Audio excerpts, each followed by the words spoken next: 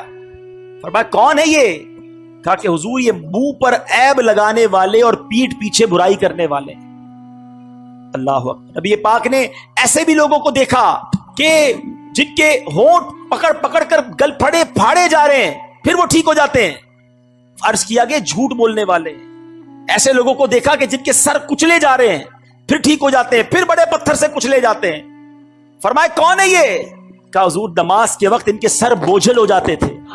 فضیلت ہے وہ سن لیتے ہیں۔ میرے آقا علیہ الصلوۃ والسلام فرماتے ہیں جو 27 رجب کا روزہ رکھے اللہ پاک اس کے لیے 60 مہینے کے روزوں کا ثواب لکھتا ہے۔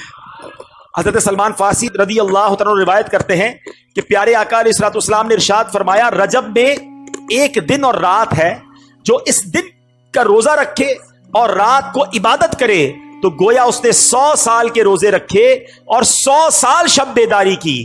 اور یہ رجب کی 27 تاریخ ہے. حدیث پاک میں ہے کہ رجب میں ایک رات ہے کہ اس میں نیک عمل کرنے والے کو 100 سال کی نیکیوں کا ثواب ملتا ہے. وہ رجب کی 27ویں رات ہے. جو اس رات میں 12 رکعت پڑھے اور ہر رکعت میں سورہ فاتحہ اور اس کے بعد کوئی بھی سورت ملا لے اور ہر 2 رکعت پر التحیات پڑھے اور پوری 12 رکعت پڑھنے کے بعد سلام پھیرے، یعنی ایک ہی سلام سے پڑھنی ہے 12 رکعتیں، ہر 2 رکعت بعد التحیات پڑھ کے پھر کھڑے ہو جائیں، سورہ فاتحہ کے ساتھ کوئی بھی سورت ملا لے، بہتر ہے 3 بار سورہ اخلاص پڑھ لیں. ٹھیک ہے. اب جب 12 رکعتیں پوری ہو جائیں تو پھر آپ نے 3 تسبیحاں پڑھنی ہیں. 100 بار کیا پڑھنا ہے؟ سبحان اللہ والحمد للہ ولا الہ الا اللہ واللہ اکبر. یہ 100 بار پڑھیں.